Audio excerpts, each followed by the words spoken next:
Hello to you, my friend, and welcome to part 5 of the Songs of Faith and Devotion album review as part of my ongoing Depeche Mode album review series. I must apologize for the length of time it's taken to bring out this episode, but you'll be pleased to know we're back on track. So this album is now over 30 years old, can you believe it? I'm sure if you're a fan, you probably feel just as old as I do. But Condemnation is one of the tracks on this album which I found myself skipping the most. In fact, I think this song and Get Right With Me were the songs I would tend to skip the most. However, as I've gotten older and especially analysing the song, I've got a sort of like a deeper understanding of the song now. I think when it first came out, to me it was a bit too bluesy and almost a bit jazzy in a way. Well, it's not jazzy, but to me at the time in my ignorance, I just thought it was too bluesy and jazzy kind of thing. Of course, the style of the song, the execution, it's very bluesy and very gospel, more gospel really, and of course, hence, songs of faith and devotion. Now that I'm older and wiser, I have a real sort of appreciation for the song. Also, this song will be cited as, according to Dave Vaughn, is the most outstanding vocal he's ever done. And I think in all fairness, listening to it again for this review, listening to it, knowing what I know now, I was very impressed with Dave's vocal. I don't think when I was younger, it was just, I was listening more to the tune when it came out all those years ago, but listening to it now and, looking back at knowing what I know now about, Dave and what he'd been through and everything, and it was an incredible vocal, and I really feel that it's probably, as he's concerned, the best vocal he's ever done, and I think, he'd be chasing that forever, because it's an outstanding vocal. It certainly is. So in the back end of this video, we're going to dive deep as we always do. I'm going to analyze this song, break it down chord by chord on the piano, and we're going to also listen to some of the live sounds which they used during the devotional tour. But before that, I want to just talk a little bit about the interview I did not too long ago with Steve Lyon. The full interview is available on my streaming-only site, which is watchvg.com. I will release fragments of that here on YouTube, of course. And in that interview, we went into a lot of detail, as we always do. And Steve goes on to say, as it is well known and documented, that this particular song, Condemnation, would typically be a Martin Gore song. Now, this is an interesting question with a lot of the records, with all Depeche Mode records really. There's usually a Martin song, sometimes there's two, and sometimes the questions have been asked to the band, how do you know who's going to sing what song? And I think some of the interviews I've heard, and the answer usually is they don't usually have to think very hard about it, because I think when Martin presents the demos and they listen to the songs, I think just upon first listen, they probably have a very strong feeling as to, who's going to sing the song. I think in this case, Condemnation, which usually would be a Martin Gore song, it was Dave, however, that felt really strongly about it and wanted to sing this. And the rest is history. He gave us one of his most outstanding vocal performances ever. And in this video clip, I'm going to show you now, Steve Lyon talks a little bit about the recording of this track. Dave spoke about Condemnation being the best vocal he's ever done. And that was, you would have been involved in the recording of that? It was in the, I think they set it up in the bathroom. No, we're downstairs. Yeah, fantastic vocal performance, firstly. Yeah. Incredible. I remember doing it. But downstairs of this villa was this kind of underground car park. And we'd kind of stored the flight cases and, the wooden crates that we later crushed and jumped on to make the rhythm sound of the track. And I can't remember how it came about, with if it was Flood's idea, it was Dave's idea, I don't know, but anyway, he decided he wanted to be downstairs and record the vocal, and it had this really long reverb. And I do remember, Flood was like, is this going to be all right? I said, yeah, it'd be great. It's going to sound different because it's in this massive room. Dave felt comfortable, which is the most important thing. you know, with the candles out, and the atmosphere, the vibe was good, and he absolutely killed it. Because correct me if I'm wrong, others may know better than I, but initially that song was a Martin song, so that was going to be a his vocal. But Dave felt really passionately that he could nail it, and he did, certainly, yeah. Mm-hmm. No, that's interesting. And just so obviously recording something like that, you obviously got a lot of the sound of the room, obviously. Yeah, totally, yeah. So he'd have the headphones in, and the track was fed to him. And yeah, well, I because again, going back to the conversation with the facts and working out with the rooms and stuff, I'd actually asked if we could have a multi-chord that go downstairs, because I was using it as a reverb room. So instead of using a reverb box, I put up a couple of microphones downstairs, and there was a speaker, and I was old school using it as a reverb room, and we used it on various things. The original version of Judas, for example, I remember doing stuff. I did all kinds of bits and pieces, put some guitars down here and stuff, but that was my intention. And again, I can't remember how exactly it came about, but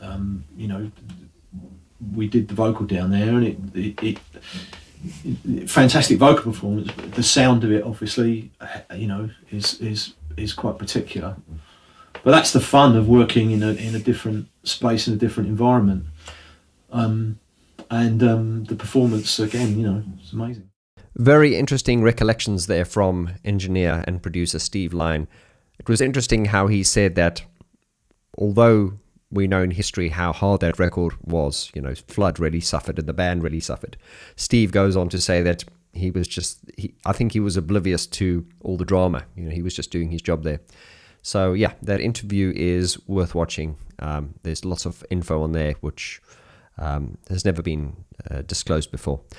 Right, now I want you to join me to come over to my piano and keyboards as we break down and analyze this song in detail.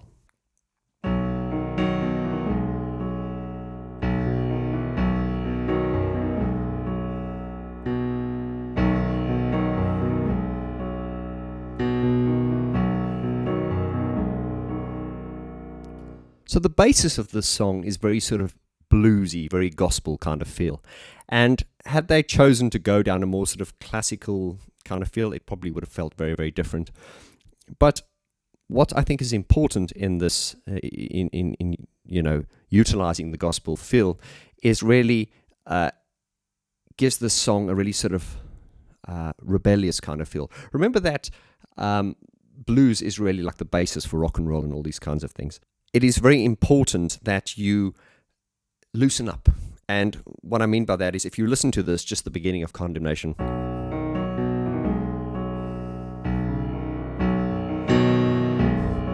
that's kind of like having a margarita in a sunset. It's lazy, it's easy, it's easy.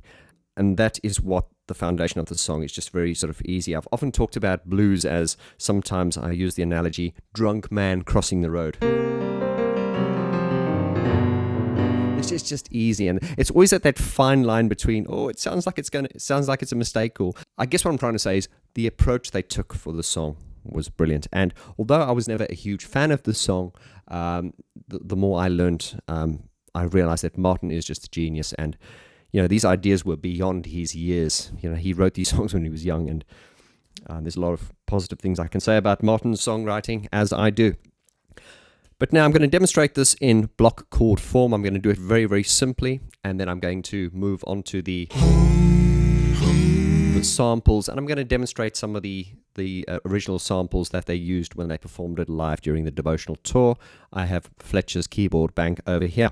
So just starting off, just for context, and I'm just going to sing this in a very light voice. I'm not going to belt it and perform it, because if I have to, it's going to be a very hard video to watch. But we're just going to sing this lightly and for demonstrational purposes. So it starts here on the B, just sketching it out. Condemnation. And then it moves to the D sharp here. Tried. And then to the E. Here on the stand with the book in my hand. And then we get to the G diminished. Truth on my side. Back to the B. Accusations. And then D sharp, lies, and then to E. Hand me my sentence, I'll show no repentance, I'll suffer with pride, onto the D diminished. We then get to the bridge, or which is, there's no chorus in this, I guess you can call it a bridge or a variation, and this starts, if for honesty you want apologies, I don't sympathize, and this starts on the E, if for honesty, and we come up here to the G sharp minor, you want apologies, and we end here on the G augmented, I don't sympathize. If for kindness you substitute blindness, please open your eyes, and then we end on an E6. And then it starts again, it comes around, that's the exact structure the second time around. There's just a slight variation as it starts, which is as follows. Before the second verse comes in, it goes.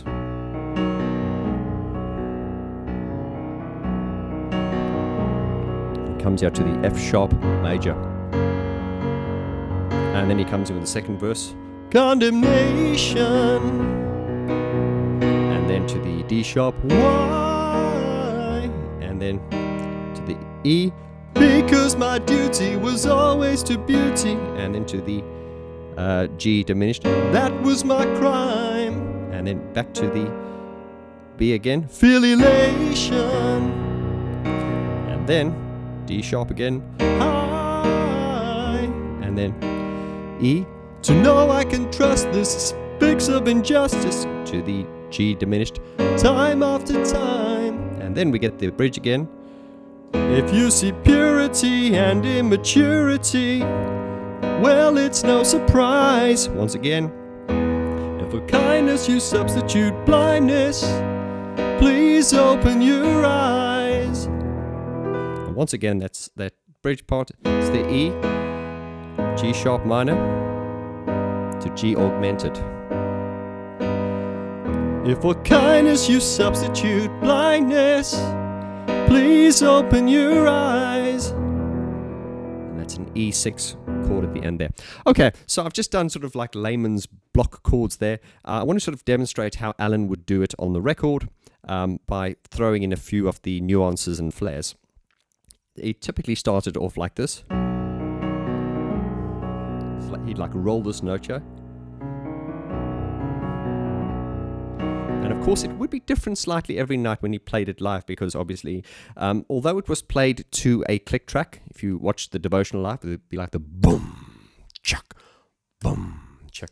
You know, he would play it slightly. But I'm just going to sort of highlight some of the sort of fundamental parts, which typically he did live and also which appear on the record.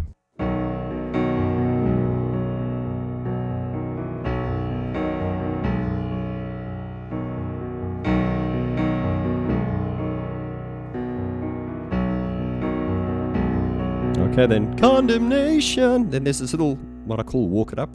Condemnation. Da da da. And then you come here to the D sharp.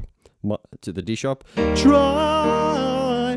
And then here's a D sharp 7. So tried. There. Then to the E.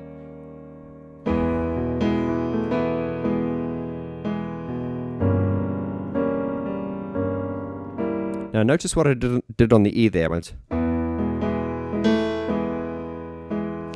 That is what we call, we keyboardists and pianists, we call that a crush note. If you're not a musician, what is a crush note? A crush note is when you move from very quick succession, from a black to a white note. You kind of slide it. And the reason we keyboardists and pianists do that is because a piano and a keyboard, it is a percussion instrument, and we do that to give the illusion or to emulate the sound of a bend. Remember, when you're a guitarist, you can bend your strings. We keyboardists, pianists, we cannot bend the keys, obviously. So by using a crush note, we give the illusion of a bend. So Alan uses that on this E here. He gives that really cool bend. I'll just start from the beginning just to give it context. And then he walks it up.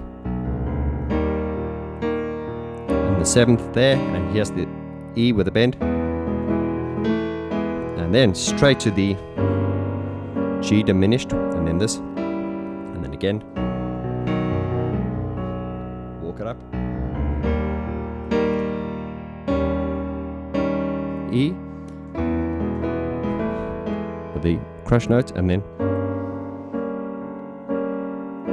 okay, and then we get to the if for honesty you want apologies. Once again, that's just an E to a G sharp minor, and then this time it's a G augmented. I don't sympathize if for kindness you substitute blindness. Please open your eyes. And it ends on the E6. What I want to also point out now is when they performed it live, it was slightly different. It was performed in a different register. Basically, they transposed it. So the record was Condemnation up there on the B. What they would do is for the live performances during devotional, they would transpose it a semitone lower. So instead of being condemnation, it would be condemnation. Now, why do we transpose songs as singers and musicians? If you're a musician, you'll understand. We do that because obviously if we sing a song in a lower key, it's easier to sing, it's less taxing on the voice. So once again, the record, condemnation. And when they did it live in devotional, it was condemnation. It's worth mentioning that these days when Depeche Mode perform it, it's now played, I believe, in the G. Condemnation. Dave sings it a lot lower now because obviously his voice has changed a lot. So what I want to point out now is what would be happening during the live performance during the devotional tour. Now remember, during this song, Alan moved away from his keyboards and he went down to the piano in the front of the stage. You had the two backing singers at the top. Martin moved away. I think he stood by a microphone and he did this the high-pitched Martin scream, and then it was just Fletch on the keyboards. So there'd be a backing track playing boom, cha, boom, cha, and it's all, and then Alan would come in.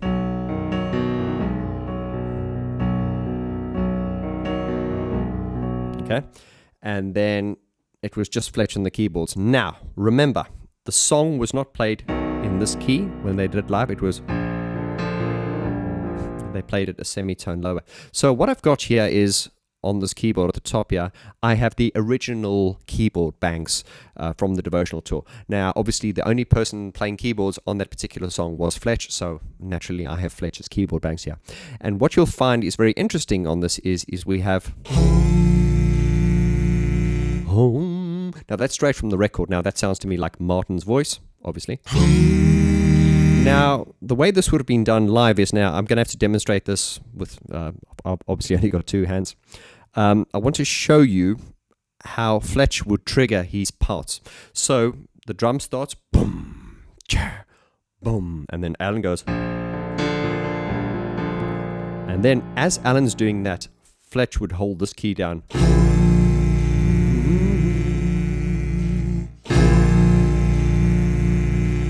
Dave goes on to do condemnation while he holds that. That's really all the parts Fletch has. He has this. Now, the only other part that Fletch would play is the second note here, and that is when we get to the bridge, and he'd hold it down as follows.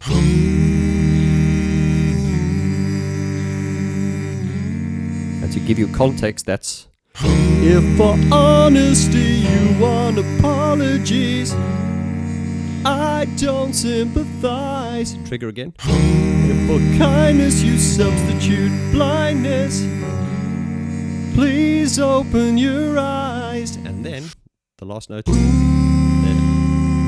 Open your eyes. So you get what I'm saying. Alan would play the piano, Martin's standing there going, So over here on the Fletch sound bank, when it gets to the part where Martin goes, like belts it, Fletch would trigger this.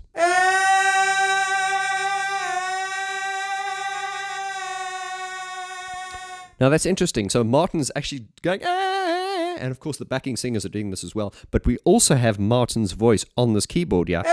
which Fletch will trigger at the right time. Why do we do that? Well, obviously, you must remember that when we record in a studio, Martin would probably multi-track that several times. But of course, when he's live, he only has his one voice. So some people might say, oh, that's cheating. It's not. It's just, instead of having his voice on a backing track, it'll be triggered by Fletch in this case. But Martin will be going with that at the top of his voice, and it's like a form of doubling up or having another backing singer. And when it gets to the end of the song, which is ends that way, Fletch would just hold down this key.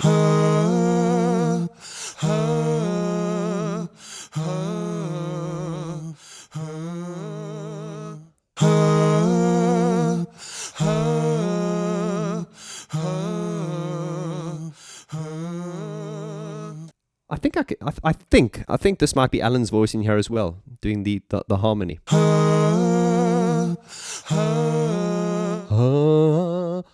That's Martin going and Alan going Listen.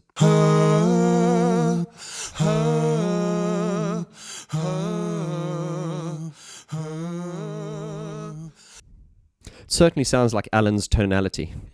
So I'm just going to sort of like free flow it now. I just want you to listen to how strong and how stern and how powerful these chords are.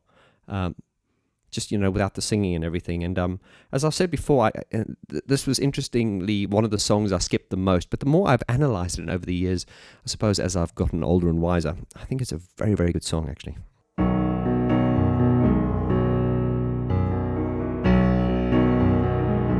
Walk it up. 7th, E, crash note, and then diminished. Walk it up. 7th, E, crash note, and then G, diminished. So I think if you're a beginning keyboardist or pianist, the chords aren't difficult. I think the challenging part of the song are all the little flares and nuances. The rolling, and then the walking it up,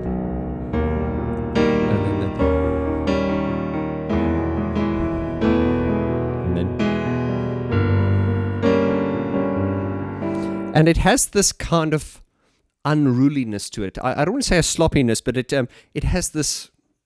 It's not. It's like it's not played flawlessly. It's just. I can't find the words. It's not lazy, but it just has this. I guess like a rough feel to it, like an unruliness.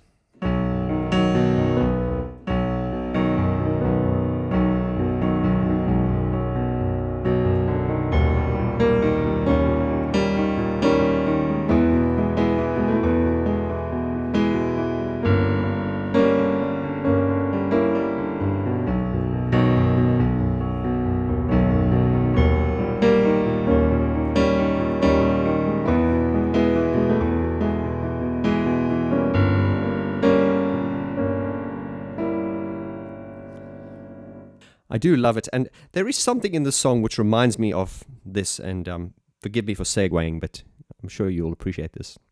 When you're here before, I couldn't look you in the eye. You're just like an angel. Your skin makes me cry. A little bit like Creep from Radiohead. There's something there.